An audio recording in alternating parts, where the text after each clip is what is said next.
Hi, this is Ken Harbour with the Transformation Fellowship. I've been teaching in regards to healing in the Bible, probably 3 or 4 different videos, and I want to continue that today with a subject that's probably not talked about very often on a Sunday morning, and that would be unclean spirits. I'm going to begin speaking first about John L. Nevius. Nevius was a Presbyterian missionary who went out from the United States with his wife in the early 1850s, and for 40 years he went where a lot of other men and women had never gone before, particularly in China.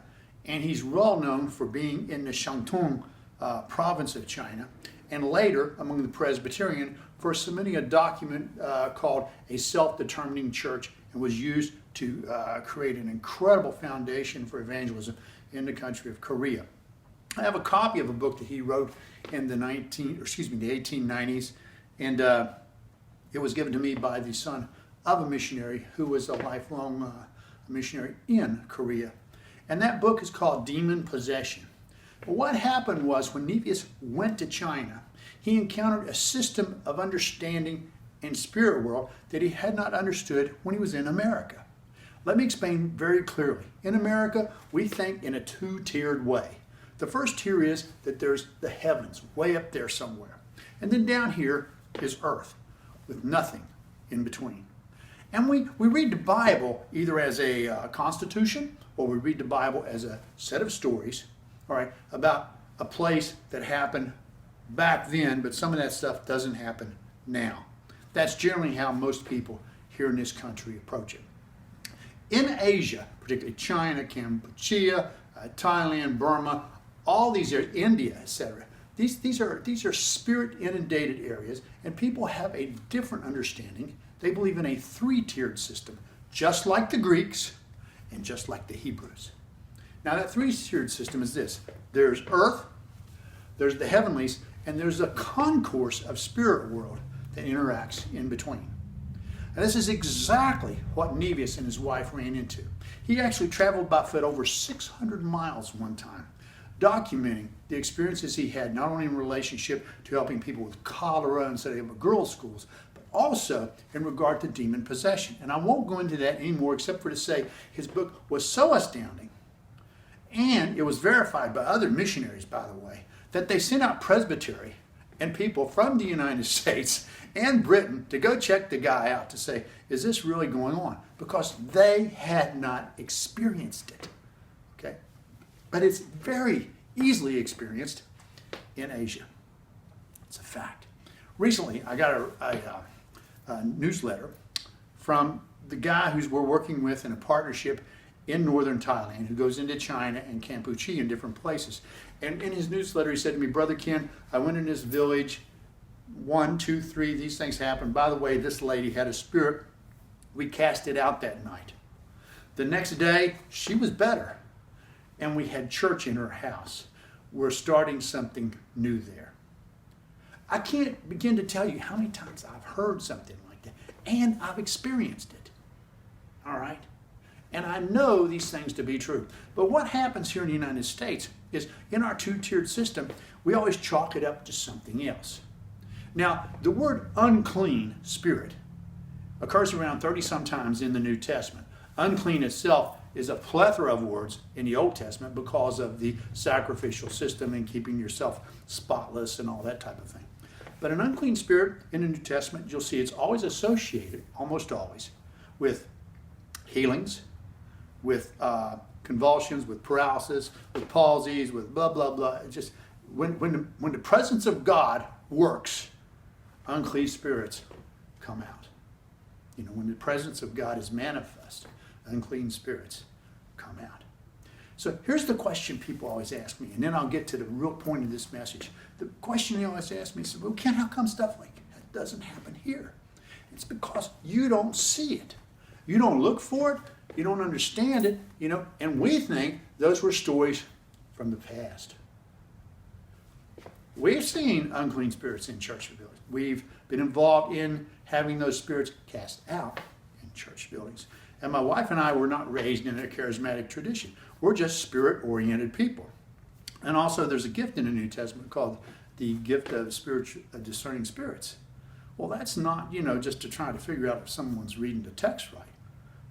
That's for actually discerning a spirit, either of prophecy or of wisdom or of something unclean. All right? But here's something that you need to remember if you don't get anything else from what I'm saying today. Okay?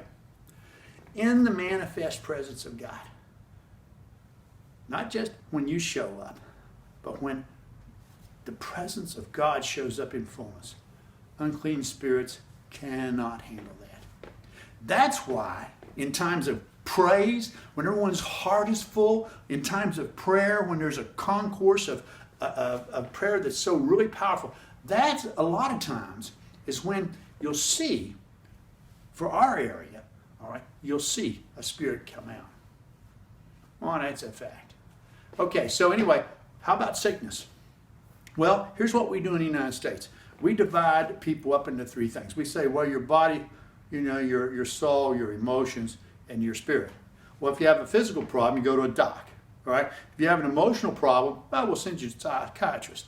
And if you have a spiritual problem, we'll send you to some pastor somewhere. Okay? But what about if it's a spiritual problem manifesting as a physical problem? What if it's a spiritual problem manifesting as an emotional problem? What if it's a physical problem, but it's allowed in something that's attached itself to you, that's causing harm to your body? Now, there's people who say that you can't have a spirit like that. And they'll quote the verse that says, greater is he that is in you than he is in the world. Okay? And I understand that piece. But let me ask you this. Is it possible for you to be angry to the point of hating your brother, which is a spirit of murder? Is it possible that you could have malice, that you want to get back at somebody at the same time that the Spirit of God dwells in you? Is it possible? Is it possible that while you're in love with your wife, you actually have some unclean thoughts about that lady that walked down the hall? Is it possible that some of the worst thoughts and conditions in man, even cheating, etc., so fill you up that at the moment you do those things, but at the same time you turn around and go to church on Sunday? Is that possible? Yes, it's possible. It's absolutely possible. Even though you have the Spirit of God in you, you also have a container. You have an area that can be affected, not only by your old self, but what you carry. All right? And you can have stuff attached to you. That's what happens when Jesus casts out an unclean spirit. Whether it's a demoniac in the tombs, whether it's a young girl convulsing on the ground, etc., doesn't matter. When we're involved in healing, we look at, obviously, our medicine from Asia. We look at food. We look at herbs. We look at what we can do in regard to muscles and bones and skin. We talk to our doctor friends, and is there a possible Western diagnosis? In my mind, I'm always thinking, what has this person opened themselves up to, if anything? Is it possible? Not everyone, but I'm just saying, is it possible? This is an odd way to talk about this, but generally you're not going to hear it on Sunday morning, so I thought I'd go ahead and do it, and you may stretch you, it may not.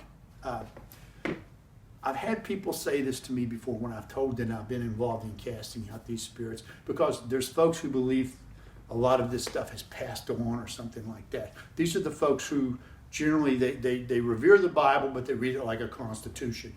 Do this, do this, do this, do this. And they'll say to me something like this, you better try your experiences by the Word of God. Well, what happens is the Word of God actually talks about casting spirits out. The Word of God actually talks about doing these things. But most people here don't have that experience until you go to some place that's inundated, infused, embossed with a spirit orientation, where there's sacrifice, where there's things you can't mention.